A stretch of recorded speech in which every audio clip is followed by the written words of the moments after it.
sabe que eu tive aqui a Terezinha, vou receber o Formigone. A gente está querendo criar uma caixinha de informações sobre a história da mídia exterior, né?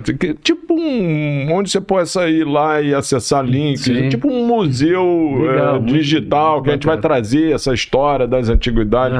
Eu contei aqui para alguém que eu tenho fotos lá da época do meu avô. Meu avô fazia luminosos de Garneon em topo de prédio, coisas antigas, histórias antigas, que isso tudo, hoje, onde a gente está hoje, né? Você tem uma estrada enorme para trás. E quando a gente começou esse conteúdo, olha só que interessante, quando começou esse conteúdo era puro amor ao segmento, ao trabalho que a gente faz. Pô, vamos fazer um negócio, vai ter uma galera que gosta, né?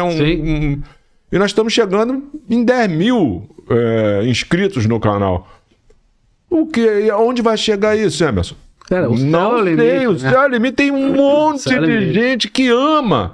Quando eu falo que, pô, o vidro de gás neon, você tinha uma bomba de vácuo, que você dava um vácuo no vidro e soltava o gás por aqui, o gás entrava no tubo e fechava as duas pontas para o gás ficar dentro do tubo.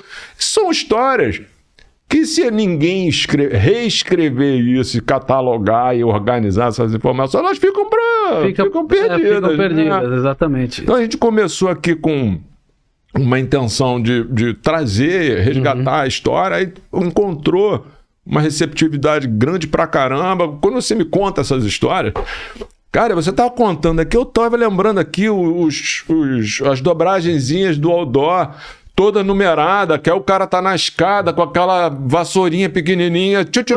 O cara pega a folha aqui, né? Por trás e assim... E com a vassourinha ele abre... Exatamente, né? Aí dá as histórias, né? E na emenda também, né? A gente já viu a Mona Lisa piscando o olho, né? Porque bem na emenda, né? Fizeram a arte ali, bem naquela emenda, e o gabarito o ficou... 32 folhas. Isso, exatamente. O legal de tudo isso é que você não consegue ver um cartaz de outdoor assim, né? Na tua cara. Porque você não consegue, só de longe. Você consegue entender o layout daquilo tudo, né? Então, andei muito dentro de gráfica e você não sabe se tá certo ou se não tá, porque eles estão imprimindo e fica diferente o formato que você vê à distância. Né? Então, assim, até eu falo hoje com meus colaboradores, converso com o pessoal de mercado, o que a gente poderia resgatar essa questão o outdoor hoje, ele é forte, né? A gente entende a modernização, entende a digitalização, a gente entende tudo, mas ainda existe neste momento... O Brasil com S. Com S. Tem lá, o cara dobrando o cartaz. E às vezes o cliente fala assim, a semana de outdoor começou na segunda-feira. Ele já... Vamos ter as fotos amanhã das 100 peças? 50, 30? E a logística de tudo isso? E a roteirização de tudo isso? Então, assim, eu tô provocando, né, nas agências que a gente atende, com os amigos de mídia... Cara, vamos levar até os regionais. A gente atende uma grande conta de varejo. É interessante pegar um regional, levar no ambiente de galpão, de produção, entender esse processo. Chegou um material, você vai fazer um outdoor papel em lona. Quando chega em lona é assim, o peso é esse, é assim que se dobra, é assim que o cara instala, para entender a complexidade e ver que as coisas, elas têm um tempo, né, para acontecer. Para ficar tudo 100% na rua, você precisa de 1, 2, 3, 4 dias. Então, levar esse ambiente na retina desses regionais também, desses clientes, para exatamente entender tudo aquilo que a gente está falando. Puxar um cartaz, passar, instalar colar um outdoor, instalar uma lona. Cara, eu acho que isso enriquece todo o processo. Porque o cara vai falar, puta, eu sei a complexidade daquilo e eu sei o quanto demora pro cara... Eu fui criado numa fábrica de luminoso, né? Então, algumas funções dentro da fábrica, eu fui criado, meu pai me botou para trabalhar com 14 anos, né? Já ensinando funções, né? No início eu ia fazer cobrança, meu pai fazia financiamento, ele fazia o financiamento, parcelamento. num cartão. Eu ia fazer essa cobrança, eu pegava um ônibus, me dava o dinheiro da passagem certinho. Nossa, você vai saltar lá no ponto tal e vai fazer a cobrança. Eu, um moleque, né? E aquilo foi me despertando interesse de aprender as funções de soldar, por exemplo.